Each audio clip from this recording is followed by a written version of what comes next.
Bonjour à tous, bonjour Jean-François Copé. Bonjour. Les Républicains vont faire ce week-end leur rentrée à la Baule. Ils éliront un nouveau président, les militants, mi-octobre. Il y a 3 candidats, Julien Aubert, Christian Jacob, Guillaume Larrivé. Pour qui est-ce que vous voterez de votre côté ? Moi, je soutiendrai Christian Jacob. D'ailleurs, ça n'est faire injure ni à Julien Aubert ni à Guillaume Larrivé que de dire que si je soutiens Christian Jacob, c'est parce que je soutiens un professionnel de la politique. Voilà. Donc j'ose le mot, c'est un gros mot. Ça fait mais je très pense, ancien monde, oh là j'allais là, dire ça, très ancien monde. Et pourtant, je l'assume parce que j'ai toujours pensé que la politique, c'était un métier. Et qu'est-ce que c'est un métier ? C'est l'acquisition d'une expérience. On ne s'improvise pas responsable politique.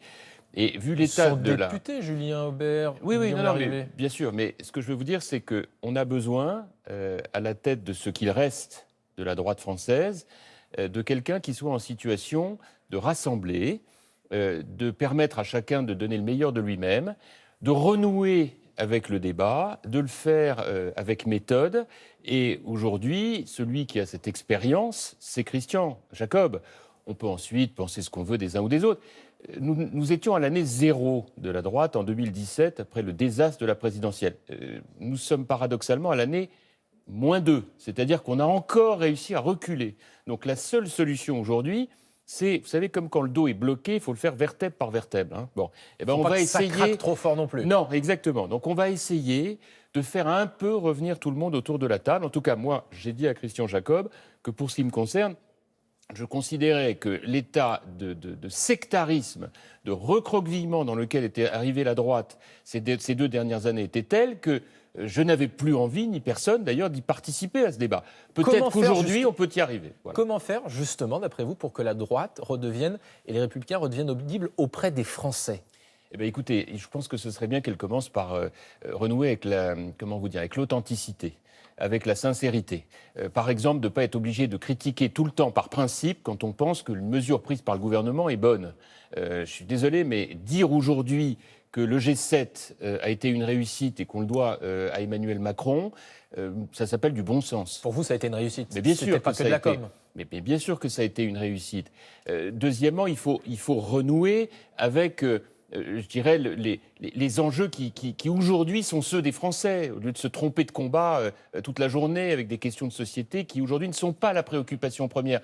Aujourd'hui, on a des Français qui reviennent de congé, avec en tête la situation internationale. Ils ont vu, bien sûr, comme le monde entier, la crise entre la Chine et les États-Unis, le problème très grave, contrairement à ce qu'on pourrait penser de Hong Kong, parce que derrière, c'est un message de déstabilisation très fort.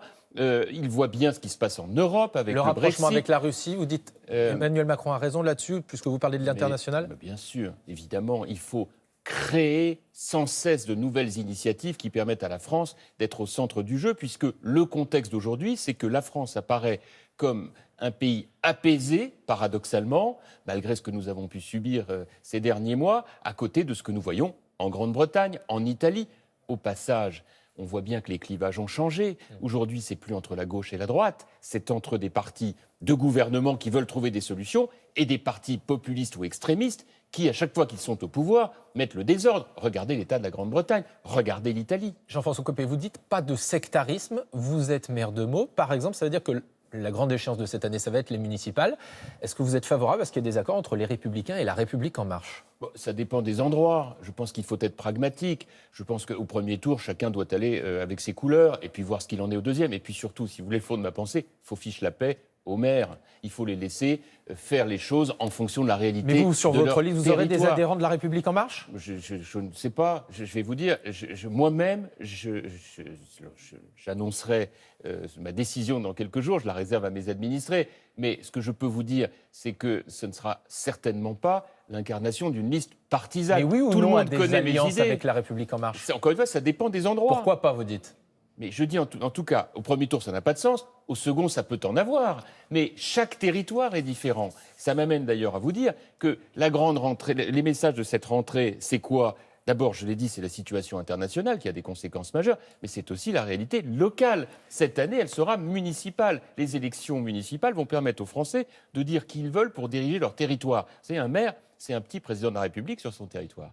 C'est quelqu'un qui décide. Rien à voir avec d'autres mandats, comme par exemple le mandat de parlementaire, dont on voit aujourd'hui qu'il n'est plus tout à fait ce qu'il était. Alors, il y en a un qui n'est pas candidat au municipal, ou alors on ne le sait pas, mais il s'est exprimé hier devant le MEDEF. C'est Nicolas Sarkozy, aux universités d'été du MEDEF.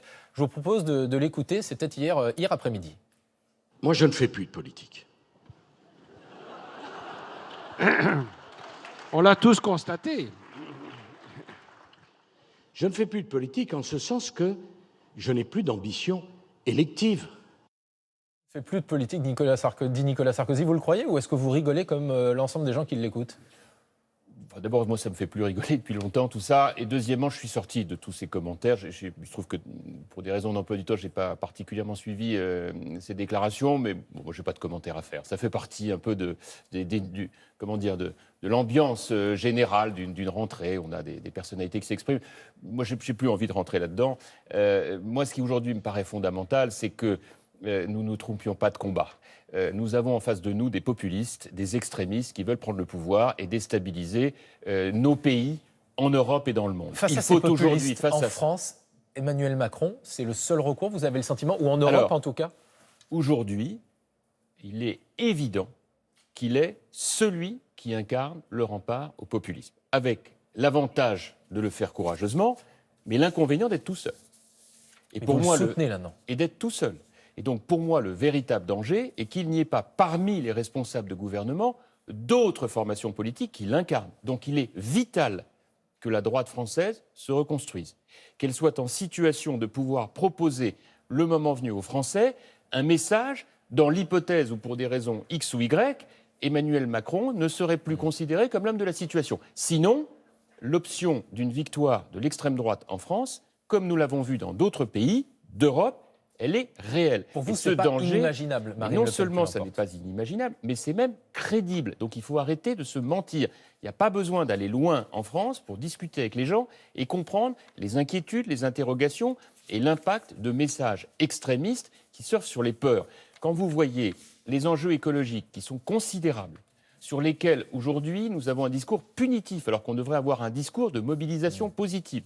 Quand vous voyez l'absence de discours sur l'intelligence artificielle, qui est un sujet sur lequel j'ai eu la chance de pouvoir travailler avec Laurent Alexandre à travers un livre que nous avons publié, et qui montre la menace sur la vie quotidienne, pour beaucoup, mais aussi les opportunités, qui montrent les dangers sur la démocratie, tout ça nécessite un discours, une vision pour les 10 années qui viennent. Aujourd'hui, ça n'existe pas et la droite doit absolument apporter ce message. Merci beaucoup Jean-François Copé. C'est à vous Laurent et sachez que si vous voulez encore écouter de la politique, eh bien, ce sera dimanche à 12h10 sur France 3 puisque Francis Letellier recevra Adrien Quatennens, coordinateur député de la France Insoumise. Ouais, merci de nous donner ce rendez-vous politique sur France Télévisions également. Merci Guillaume, passez une bonne journée. Messieurs.